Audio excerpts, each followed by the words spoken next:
All right, hello. We are live with Flecking Hallsome Breakdown Season 2. No change to anything. Hey, you have a different set. We both have different setups. We do have different setups this time. You're right. Yeah, so yeah, we're gonna kick off with episode 1 of Falcon and the Winter Soldier. Came out today, and pretty interesting. Pretty interesting episode. We're gonna do a summary, just like as always, and then we'll get into talking about the episode, things we noticed, things we liked, didn't like. You know the drill. So we kick off the episode with the end game monologue or dialogue for with between Sam and Cap. The try it on. How does it feel? Feels like it belongs to somebody else. It doesn't. Between the two, which I thought was really nice. As Sam is now looking at the shield, packing it away that to take to the museum. Then we flash back to a mission. Sam is working with the U.S. military, trying to rescue a kidnapped general. I think general. Kidnapped by Bashrock the Leaper and his gang of thugs. So And his correct colors. and in his correct colors, his blue or purple and yellow. Yes. We get a nice little mission of that, seeing Falcon do his thing, chasing down helicopters, people in wingsuits. Pretty cool sequence. Then we fast forward back to, well, no. There's dialogue between one of the soldiers, Torres, I believe was his name, and there's we get the first mention of the Flag Smashers. They're talking about a group of terrorists who want to bring united borders to the entire world. They call themselves the Flag Smashers.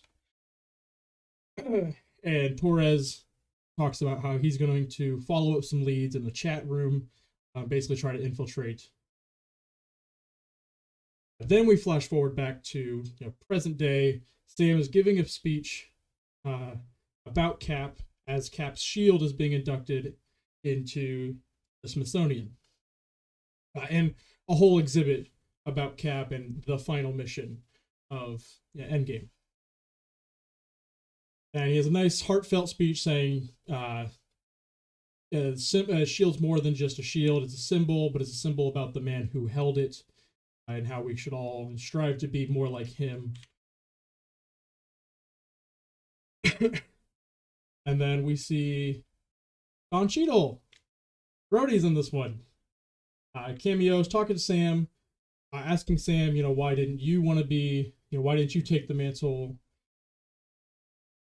There's a nice dialogue about Sam blipped, and then when he came back, his nieces and his nephews were, little babies. He blips, and they're now older.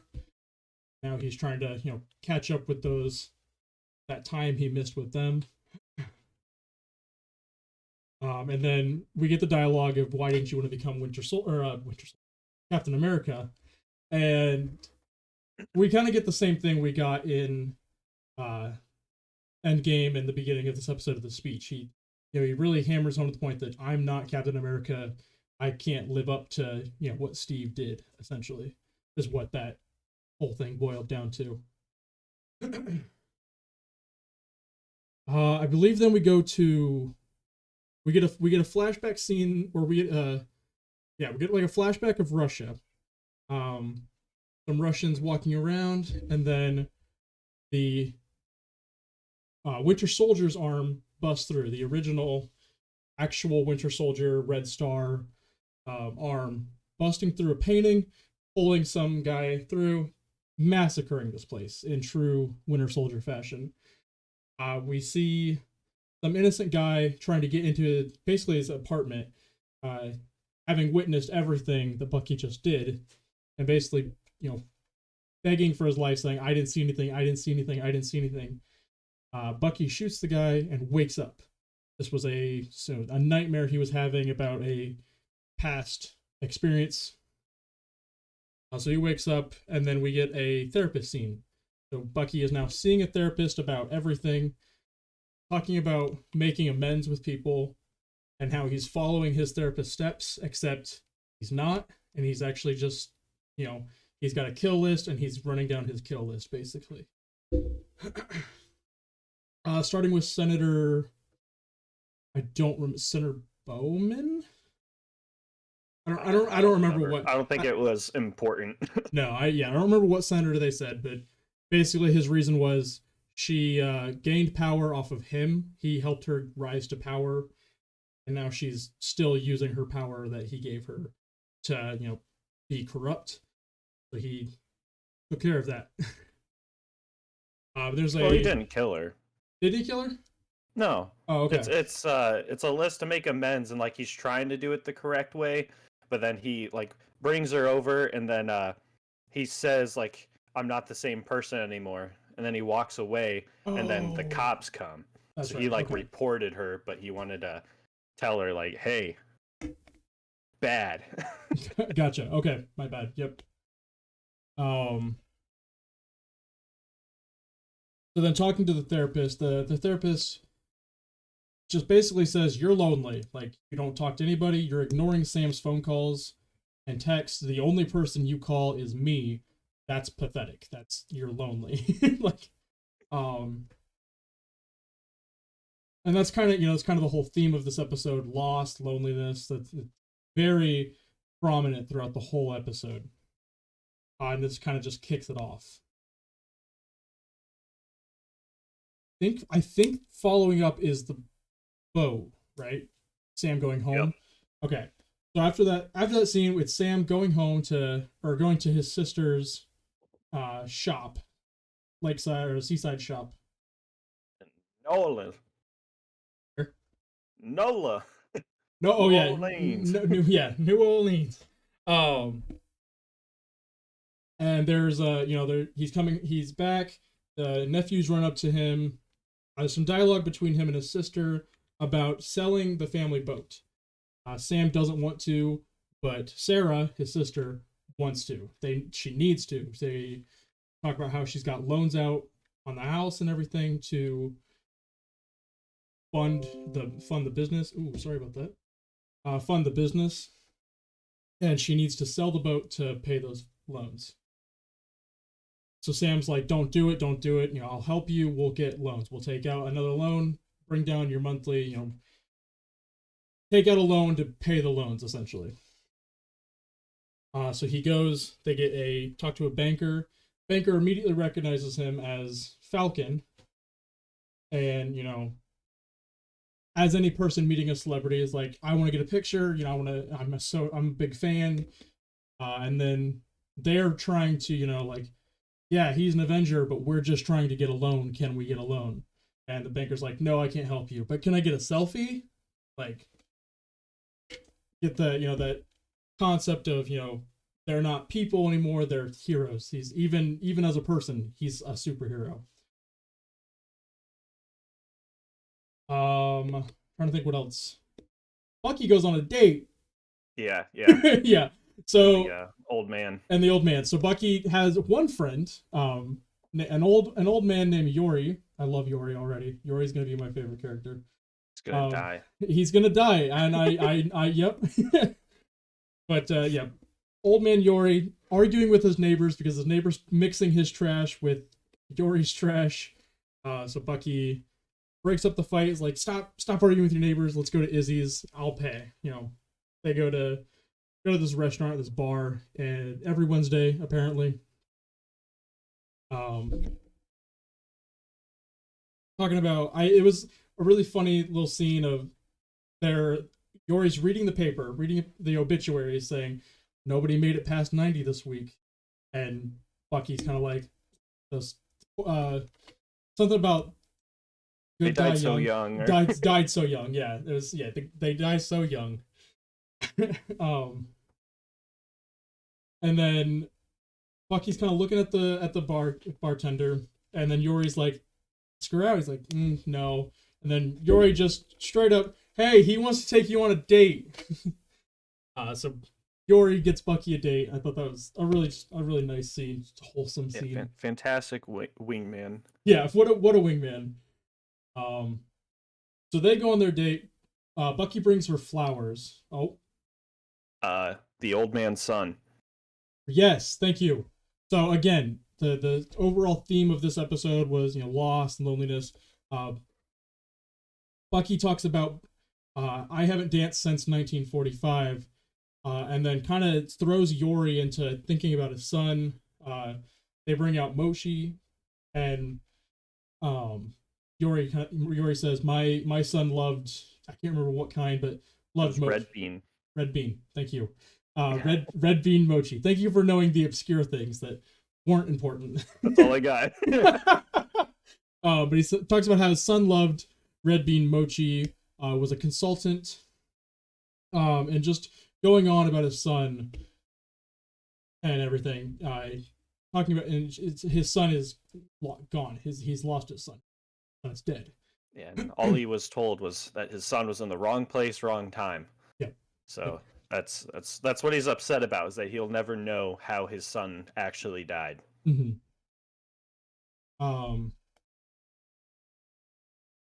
Then Bucky goes on a date. And then, okay, I was trying to think. Yeah, then Bucky goes on a date. Bucky shows up. She tells him to come back around 10. She'll be cleaning up. They can, hang out. And so he comes by, brings flowers, and she says, "Wow, that's so adorably old-fashioned." Because, it's Bucky. Hasn't dated since 1945. They get to talking, and he talks about how, he tried online dating, but it's crazy. He got crazy pictures. Didn't know what he was looking at. Talking about tigers. That there was tigers in photos. But the bartender, I don't think she had a name yet. I don't think she said a name. Yeah, I don't remember for sure. But she makes a comment about, "You sound like my dad."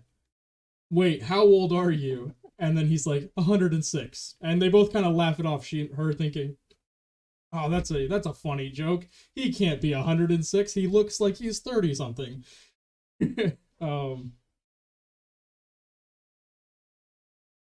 I will say the cast list for the show doesn't have a character name for her. Okay. So she's not gonna last long, probably.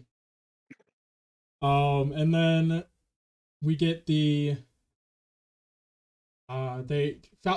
Sam and Sarah go back to Sarah's house, talking to they're kind of still arguing about the loan and how they can't get a loan and everything. And then the TV is playing, and I don't remember who it was. You could probably help me out, but I'm gonna backtrack a hot minute. Undercover Torres. Yeah, Undercover Torres leads up to it. Yeah, so Undercover Torres, like I said at the beginning, Torres is trying to infiltrate the Flag Smashers. He's in their chat boards and everything. So we see him attending a rally, and someone shows up handing out masks, and he puts them on. He's like, "Do you know what to do?" Looking over at somebody like, "You know what to do?" And then he puts on the mask. They all kind of get the go ahead signal. A guy jumps out of a building carrying 2 bags, and then takes off running.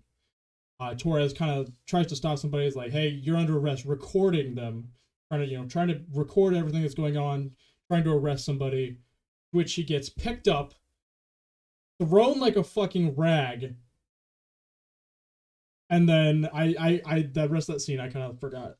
I don't think I was paying too much attention to that scene. Moral of the story is he got the shit beat out of him, and then he got it on camera. That's what happened. And then because of that, so that leads up to then U.S. Agent, or the new Captain America. He gets inaugurated, having Sam's shield, the shield Captain Steve got for Sam, that Sam gave away. Here comes this new Captain America wielding that shield. And then he's walking up. He's all real swaggy, real happy-go-lucky, and just winks at the camera, and that's how the episode ends. All I gotta say is that man will never replace America's ass. So funny enough, actually, that guy, the guy that plays U.S. Agent, Wyatt Russell. Wyatt Russell. He's in Black Mirror. Yeah, he is. He's in the video game testing episode. I just pulled it up because I knew he looked familiar when I looked up the actor, but he was in 22 Jump Street. He played Zook. Yep. And I just want to say that when they like showed U.S. agent in costume looking at the camera, the only thing that was going through my head, verbatim, what an absolute schnoz on this guy. His costume accents the size of his nose dramatically. Yeah. And that's all I'll be able to think. Well, it's just show. Like, I see. It's like it's weird looking at him because like I feel like Steve in the helmet, like Chris Evans in the helmet, it kind of all worked together. Like it didn't make him look any weirder.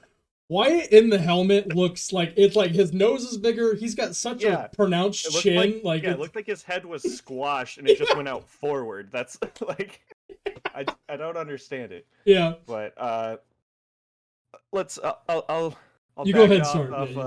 Off the making fun of U.S. agent. I'm sure I'll get my worth in the later episodes. So starting off, I'm just gonna say I really enjoyed this first episode.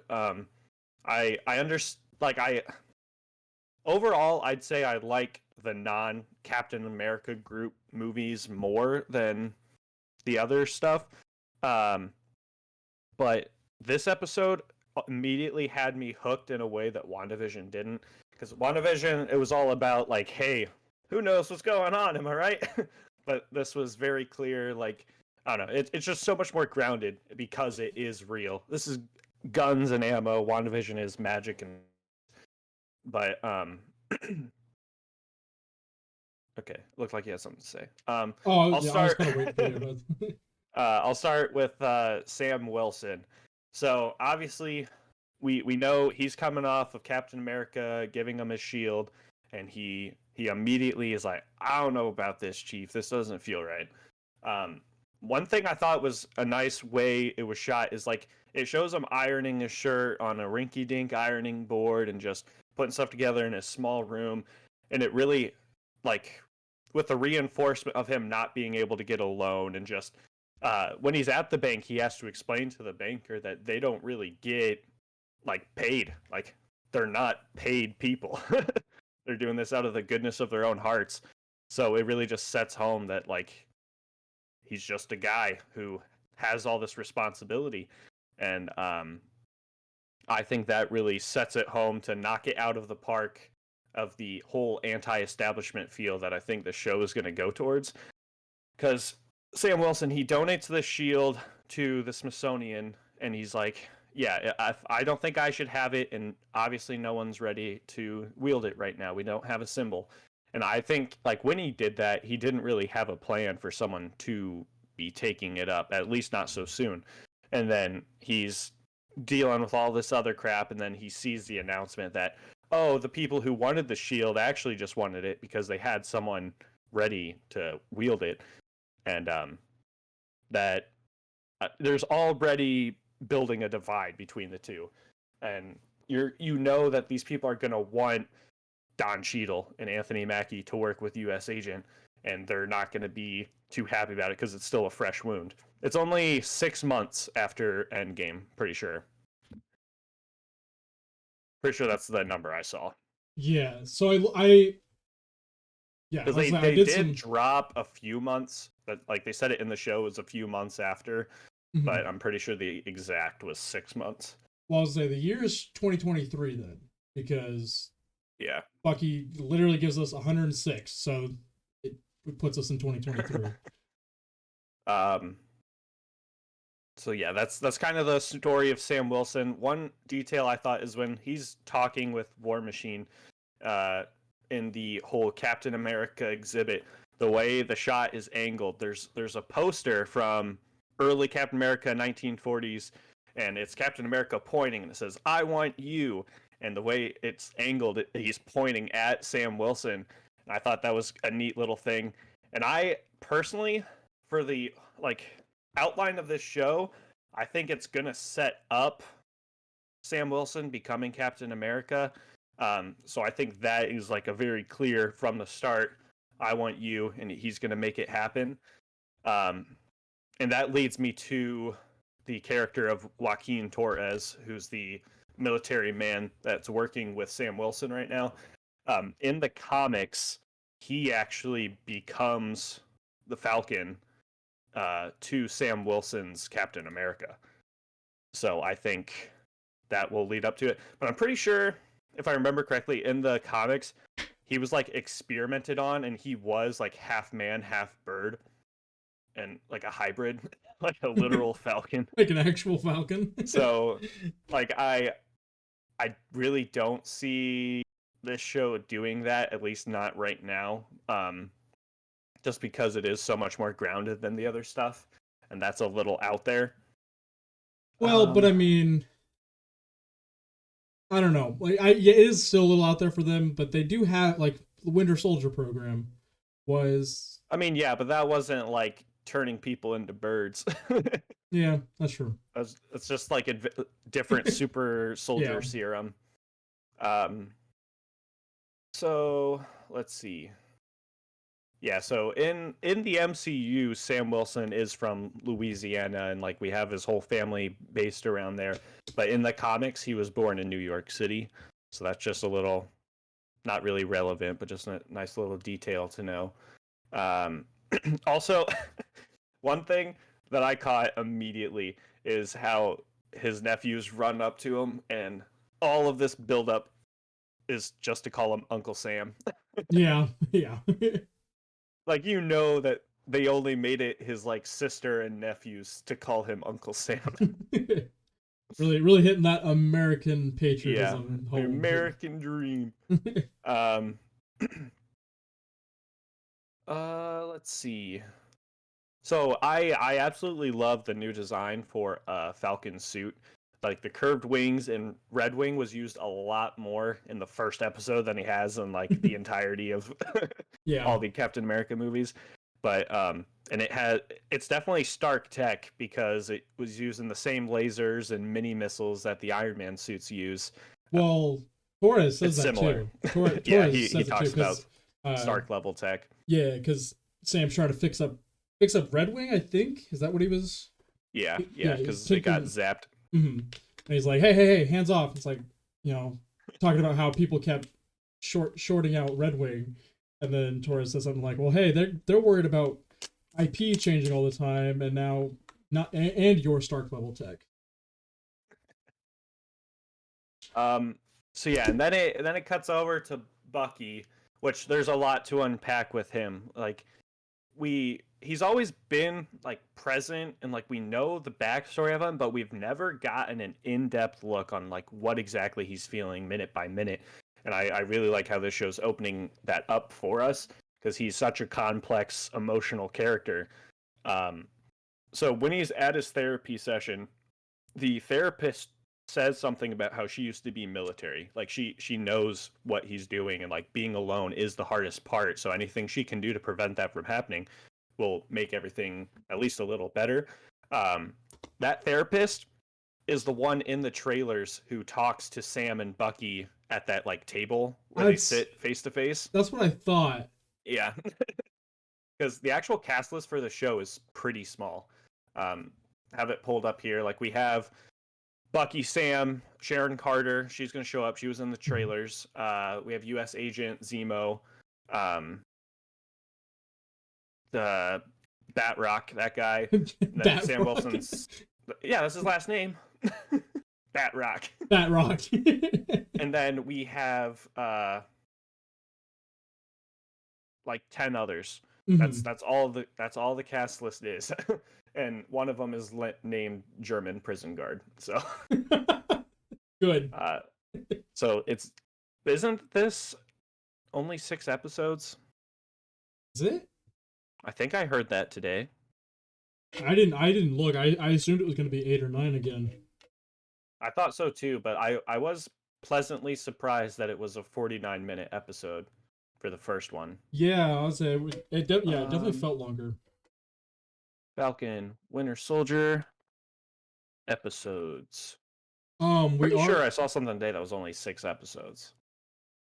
Interesting. I think it'll be good though, just because WandaVision was so long, and I felt like it kind of suffered from that, but also it like because it like kind of wasted time being too coy and then not coy enough. It was just kind of a weird gray. But I'm hoping this is, yeah, if it's gonna be 6 episodes, they can kind of get through a lot of stuff, Mm-hmm. and Especially if not they feel are too going to much. be a little longer. Right. Um, so yeah, Joaquin Torres, he's going on his mission to infiltrate the Flag Smashers. And the biggest difference is in the comics, the Flag Smasher is a singular super strength person who's like Same down with vendetta. orders. Yeah. It's the same idea, but they're splitting it up. Like obviously a leader is going to be introduced because we have this supered up person who jumps out, beats the crap out of Torres, and like launches him. So we know this person has super abilities of some kind. Um, Mutant. I'm pretty sure in the trailers, wasn't it? Didn't it show like a girl putting on the Flag Smasher Yeah, so that mask? was that girl was actually the one who brought oh, thank you, Mitch. Thank you for the 100 cheer. Um so that girl that's in the trailer is actually the one who brought out the masks. Okay, that's what I thought. Um, yeah, so like for now we're in the dark about who's actually sending out all these messages because like when they were putting on the mask, they got a mass alert to their phones that said "run." It was in like Swiss, but Yeah. um, yeah. So going back to Bucky, when he's on his date with unnamed bartender, um, she's asking him a bunch of questions about like family and what he's done, and that's also setting home the point that he's lonely. He says he has a sister, which is like the first mention of it in the MCU. But like he does have one in the comics. Rebecca Barnes was introduced in the Marvel Holiday Special #1. Um, Wow. Really dug deep for that one. nope. There was something I wanted to say about Bucky's therapy session because it was shortly after, because she talks about being a soldier, being alone. Oh, talking about Bucky's psyche, that we don't really get to see that often. He brings it up too, of like, I've went from one fight to another for 90 years, and Yeah. then this is, the most calm I've had was in Wakanda, the White Wolf, when he was in Wakanda. So now, he's like, I don't know how to do that. Like, I don't know how to be calm. This is all new to me. Like, going to therapy, trying to be not the Winter Soldier. Yeah. And like I understand that Wakanda's probably going through stuff with the after effects of the blip, but like why wouldn't he want to go back? Like he's been pardoned for everything. He pretty much has free reign of what he does. Mm-hmm. But like I guess it's probably his personal vendetta because he has that list of people he wants to make amends with. Oh, that reminded me of a little detail Trey skipped over in Oh. his summary. During his date, Bucky, like being bombarded with all these questions, he just walks out and he goes to Yori's apartment, and he like we see he's all flustered about something, and the door opens, and Yori has a little, not a shrine, but like a, what's the word, a Like remembrance yeah. of his son, who is the kid who Bucky killed in the flashback we saw as he was trying to get into his apartment. So we then understand that Bucky's going to him to make amends, and then he just can't, and then he's like, I forgot to pay you for lunch, and then he leaves. But then he shows us his list, and on his list, that guy starts, his last name starts with an N, but I don't remember it, and I don't want to butcher it. But he's at the top spot, so that's something he feels very strongly about. But I'm pretty sure on the list, where is it? I'm pretty sure on the list it said Zemo. So I'll have to watch it. I'll have to watch this episode again, definitely. Anyway, like I definitely missed a lot of details like that. I thought I saw it somewhere in here. Oh, here it is. Standout names in Bucky's notebook. Um, like Marvel is really good about when there's a lot of names, they at least drop a couple like writers or old producers and stuff like that. So there was like a Kaminsky who was writer and editor in the 80s for Marvel, and then Zemo, who he shows up in the show. We've seen him in the trailers with his classic purple hood. So I can see it being like Bucky tracks him down and then fails to make amends, and then he finds the Flag Smashers, because we're building up to like a culmination of different, I'm gonna say minor villains, but because I know Flag Smasher is pretty minor, but I don't know how big Zemo was in the comics. So Zemo started the sort of like an anti-Avengers thing. Like he started his own team.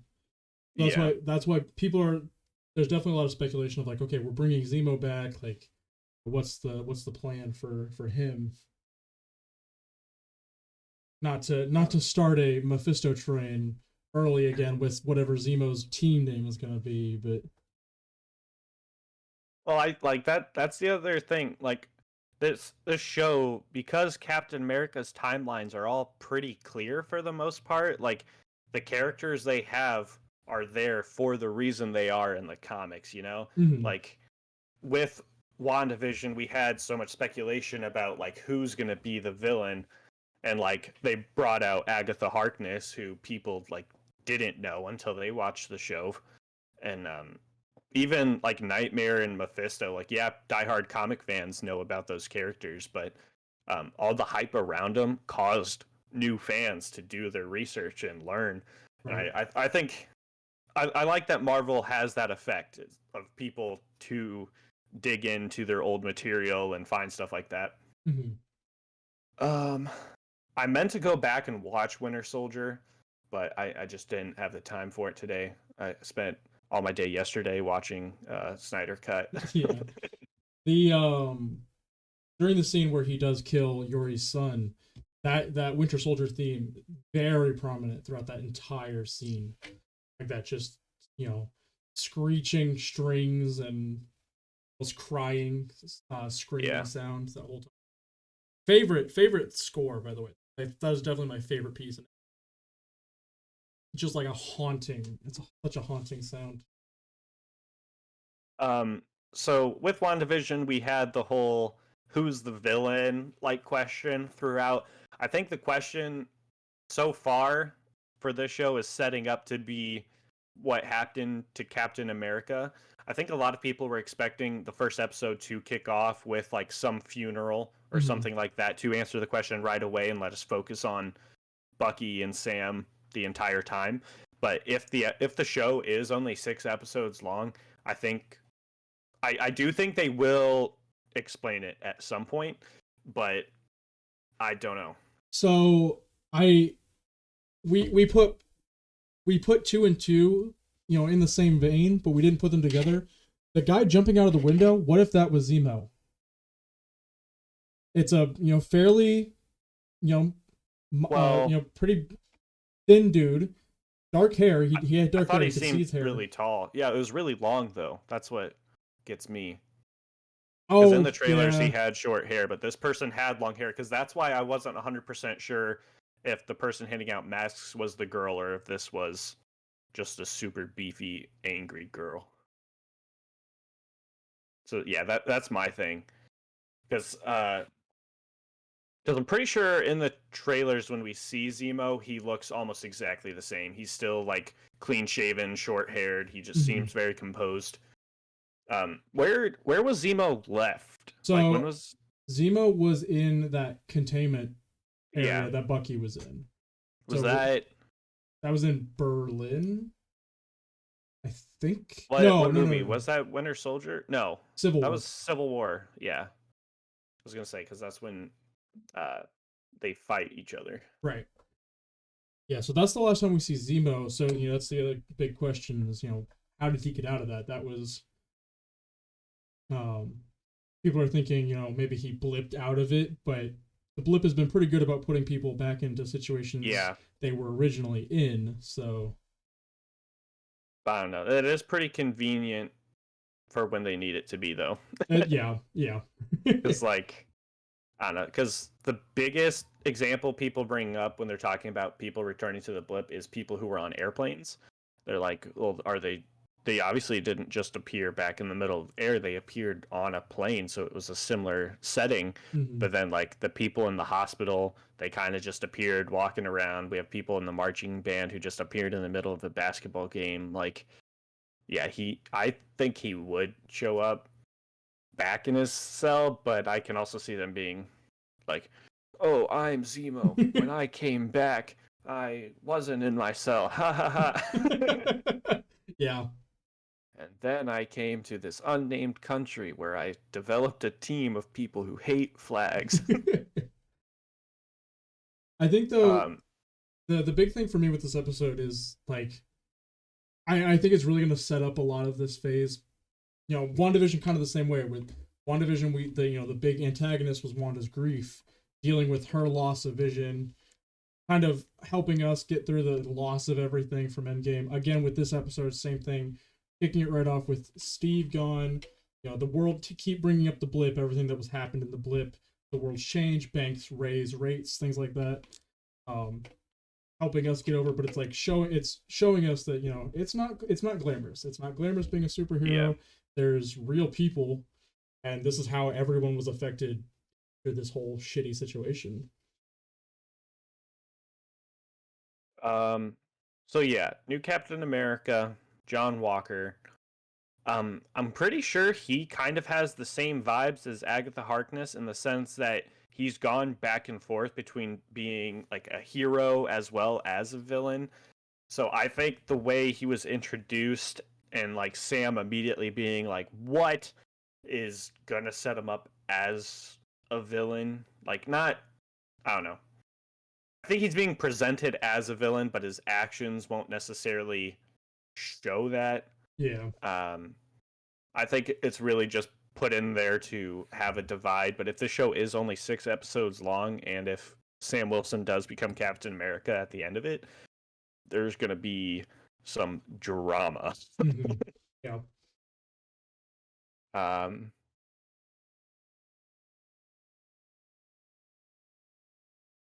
so yeah, the government official who introduces U.S. Agent, he's only credited as government official. He doesn't Okay. have Okay. like an actual name.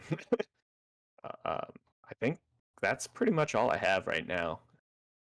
Like that's I was telling Trey before we started, like because this is so much more like real life. This is what is happening. This is how it's happening.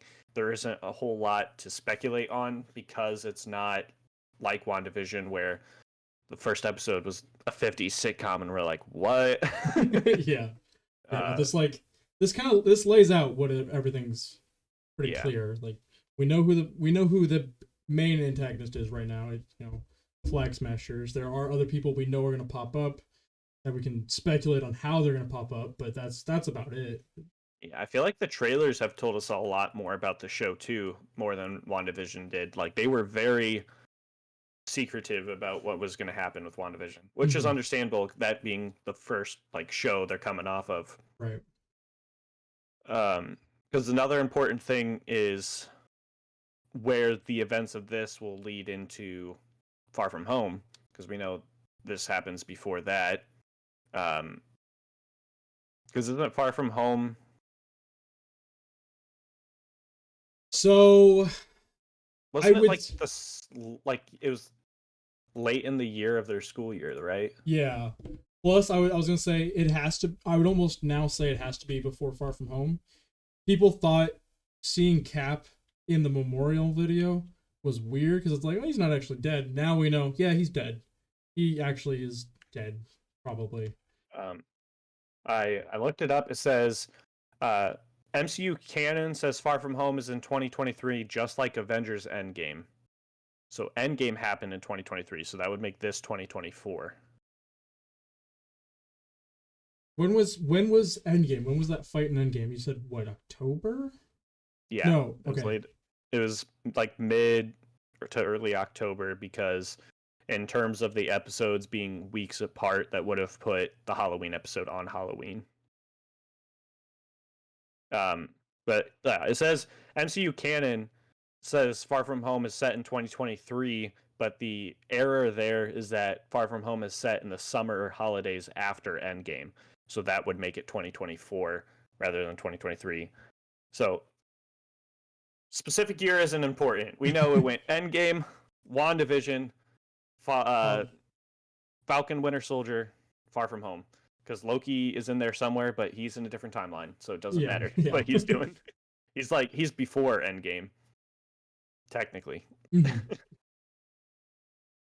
And then it says the film makes it very clear that it's been 8 months. Yeah, that's what it is. Far From Home is 8 months after. This is 6 months after, and WandaVision was like a couple weeks. Like, well, yeah. Wow, that also puts the TV shows not really into the phases though, because Far From Home was the last film in phase. Right. So like technically we're still in phase 3 with these shows. Yeah. That's kind of But that also kind of solidifies the point I made with WandaVision, where the events that happen in the shows aren't going to completely alter the movie timelines because of people who don't have Disney Plus and don't watch the shows. Right.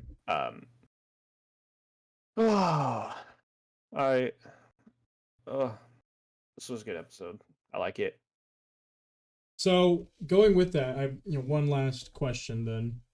Going with that, that, and obviously we've seen that in WandaVision that they aren't going to alter very much apart from what we know now in Far From Home because of that. So Zemo's back, Batroc is back, and now we have a new antagonist group. Which is going to make it out of the series? Do we think, only named minor thing that is Flag Smashers, are they going to make it out, or are they just going to be cannon fodder for the show? I think they will, because Flag Smasher, I'm pretty sure, is identified as like a minor villain in the Marvel comics, and because they split it up across an entire group, it gives it more weight in the sense that, Bucky and Wilson are taking down an entire organization of bad people rather than like, they're chasing a singular bad guy for the entirety of the series, Right. And then, but I do think whatever happens will have lasting effects. Like the ideology will still be there, but not necessarily the people. I think Zemo will. Well, I don't know, because Zemo was introduced so early in the Marvel universe. Like we know kind of who he is. We know he's a bad guy already. That this could be set up to knock him down, but we will still have that ideology of the Flag Smashers and like how the government works for their own goals rather than like what they did with U.S. Agent and not keeping that shield. But also in the trailers, we see Sam using the shield in different scenarios where Bucky is present. So we know it hasn't, unless those are flashbacks, I don't think they will be, because I'm pretty sure it shows his house in Louisiana that has those paddings around the trees that we see. And his sister makes the remark that this is his first time like coming back down in a while. Yeah. So there's only 6 months between Endgame and now, so I don't think it would have been enough time to really make that difference. Also, the Google page for Falcon and Winter Soldier does say final episode date April 23rd, so there's only 6 episodes. Yeah, cool. So that'll be interesting then to see how how much they get through, what goes down then with 6 episodes. Yeah. Because trying to think, WandaVision by episode 6, that was the Halloween episode? It went 50s, 60s, 70s, sword, 80s. Yeah, so episode 6 was the Halloween episode. So yeah, even by then we still didn't even really know what was going on. But honestly, it's kind of reassuring though, because the first episode was so clean cut, and like we know like it's going to be pretty straight to the point, but I don't know, for content wise, damn it. yeah, we only get 6 episodes. We won't have any questions to answer. Yeah. Well, what's the because we're kind of done, so we can kind of talk about other things for the last like 10 minutes. Um, Loki then comes out. Loki's not the next June thing. 11th.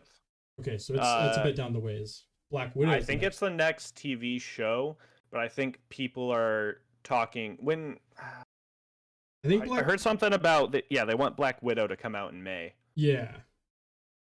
Like May 7th is the Black Widow release. So then 23rd, and then okay, so then a week break. Black Widow release, which is probably going to get pushed back because of everything. This says April 29th, but the auto-generated pull-up said May 7th. Late April, early May. But then it also says people also search for The Eternals, and the date on that says February 10th. Ooh. Yeah. Well, yeah, it's like Black Widow was supposed to release like summer last year, so that there's that. Eternals was supposed to. Now its release is November 5th. I keep thinking that's a TV show, but it's a movie. Also, it says 61% liked this movie. It hasn't come out yet. They're just 61% of people. It has a 4.6 rating. So. Okay. We'll probably have a reprieve then from. We'll have to come up with something for the show, because Disney's gonna. I think it's gonna get pushed back because Disney's not gonna release it straight to Disney Plus, even though they're still doing that with their. They did it with Mulan. They did it with Raya. I don't know why they won't do it for Raya. That one did have a price tag on it though. It came out and it was like, if you want to watch this right away, you got to pay this amount. And I'm pretty sure it was something ridiculous, like $30. Well, that's what Mulan did too. Did they? Yeah, they did the $30 thing. Because a lot of people were giving guff. They're like, yeah, y'all, if we all just don't buy it when it first comes out, they won't make you pay for it. They're like, just wait for it to be fully released, or else they're going to start doing this all the time. Because like they're making you pay for something on a streaming service you're already paying for. Make that make sense. Yeah. But yeah, I don't think we have to worry about that with Black Widow because they've been adamant that they're not going to do that. So yeah. I don't know why. You would think they would, just to keep their. I think it'd be more because they feel bad about how much it's been pushed back. This is supposed to come out almost a full year ago. Yeah. I am super excited for the next Spider-Man movie. I'm also super excited for Multiverse of Madness. I'm super excited for the Eternals because I actually know a little bit about them, but they've never been like mainstream. I'm excited to see how these it's only the second show, but obviously we've got the Mystic of WandaVision, the Realist of Cap Universe. I'm excited to see how they combine these. The Eternals will show up on the moon to save Moon Steve Rogers. Yeah. I forgot about that one. Like immediately right out the gate, Marvel's like, "Hey, fuck you and your theories. Steve Rogers is on the moon." That's. I loved that. You know what? That'll be my Mephisto. Steve Rogers is on the moon. I know it for a fact because let me find my supporting evidence. Yeah.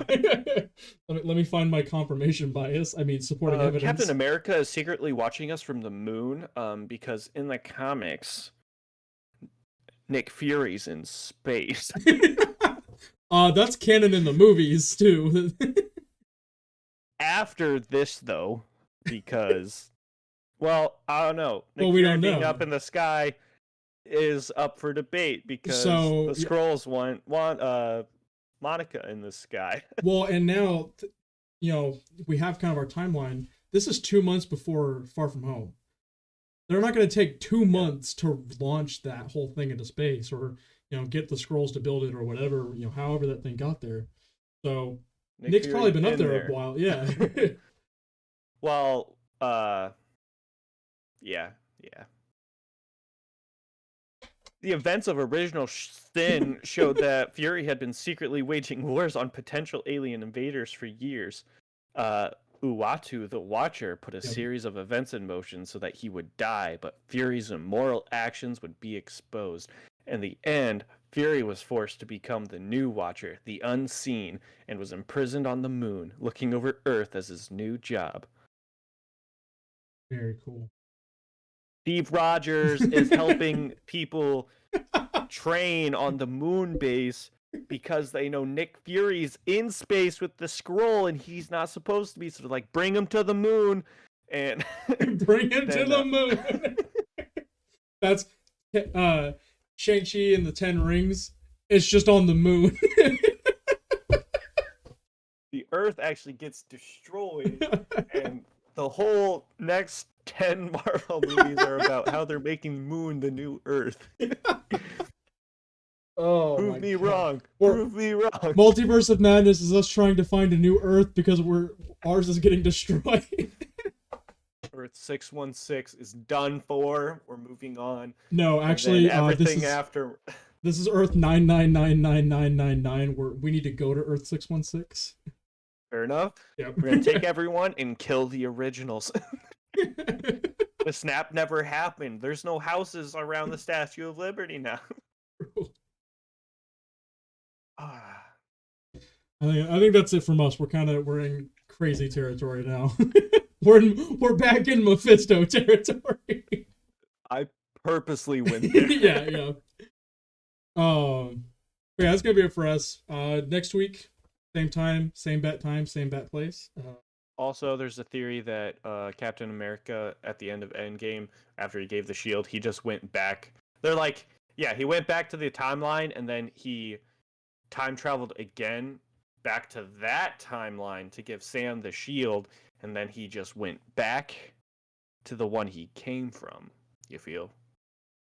But impossible, I guess. Also, if he was in a different timeline, that means the Captain America in that timeline is somewhere, though. He's on ice. He's on ice. He just went to Peggy and he's like, yeah, I know you thought I died, but we're just going to keep quiet for the next 70 years. And when I wake up...